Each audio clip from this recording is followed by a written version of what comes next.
From the very moment that I asked the internet for assistance, one of the questions I've gotten more than any is, who the hell sold this thing to you?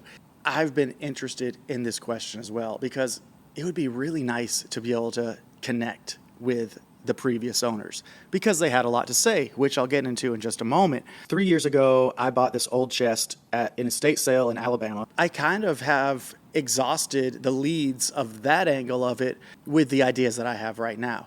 Can I look at these estate sale databases that I could then weed through from 3 years ago?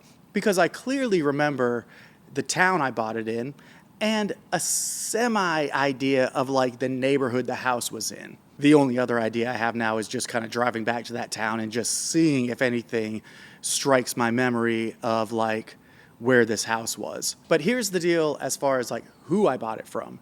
An estate sale run by the individual family. One family member that I can remember was at the home when I made the purchase, and they were communicating with me about the history of this chest, which I was completely unenthused with at the time because to me, I was just clocking it more as like a sales pitch to get this thing out of a house so no one else would have to move it. My mistake. I can acknowledge that. That's what happens when ye of little wisdom buys something old.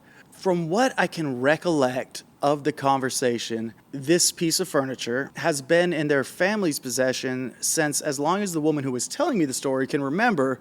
And if I'm thinking back to how old I might have clocked her as, I would guess like around 60. I remember her saying that it should be in a museum, which sounded like BS to me at the time. But now I'm kind of like, well, maybe she was onto something. And this part is very blurry, but I do think she said at some point they had like a restorer work on the front of it. The good thing about that is they collected many like gesso pieces, I guess, molding pieces from the front of the chest over the years. So I do have a big bag of samples, I guess you could consider them, or reconstruction pieces, that will be able to be tested. Aside from those details, I can't really remember anything else that was told to me, and I really wish I could. The other angle of this, kind of like, well, who the hell sold it to you, is why would this be in the southernmost county of Alabama? And that's a question that I asked myself. Having been in South Alabama for quite a while, I do know that it has a lot of ties to Italian immigrants. This was purchased, if my memory serves me correctly, in the town of Silver Hill, Alabama, a very small community. And in fact, the Italian immigrants that kind of settled this area, their last names, I think there might be like 8 or 11 of these families, I can't remember completely, but their last names are to this day integrated with the community, both in like markers, locations, stuff like that, but also like just their extended family living on in this area. And this is where it gets really fun and cool because one of my buddies is like associated with these families. And he tells me things about the history of these Italian immigrants that I enjoy listening to.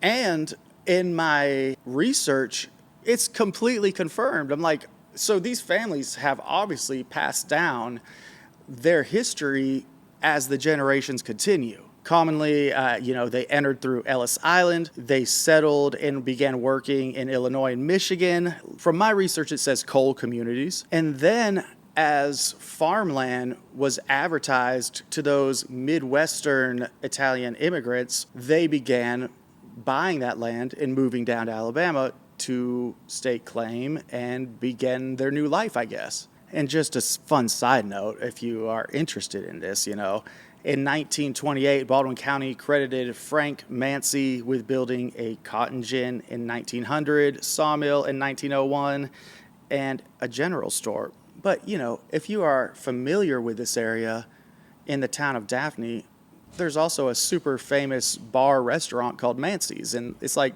that's fun to see to this day where those Italian immigrants have influenced the culture and kind of the community of this town. So these immigrants were not just passing through, they were carving out their spot in these communities, particularly in the town of Daphne and Belforest. And Silver Hill butts right up against Belforest. And please excuse me for referencing my notes, but this is a lot of information for one brain to just memorize as a script, which obviously there's no script here. This is fun because in 1895, the Italian colonists purchased land and built the Church of the Assumption in Daphne. Father Angelo from Turin became the first resident pastor in 1898. That same year, Queen Margherita of Italy, a queen that sounds like really fun to hang out with, I guess, sent the church vestments, a chalice, candlesticks, and other objects. The parish states that the vestments remain displayed there. So I'm not saying that this chest is in any way connected to that, but it does give straight up material, factual evidence of things like that happening and reasons why something like this could end up in southern Alabama. This is the timeline I'm working with right now as far as how Italians came to this area. Any clue is always useful. The research continues. It's happening in real time if you're watching these videos anywhere close to publication day. Even if it's not a comment that has to do with research, it's fun to communicate with people who are equally interested in discovering the story and discovering a mystery. Let's hope I find out more over the weekend.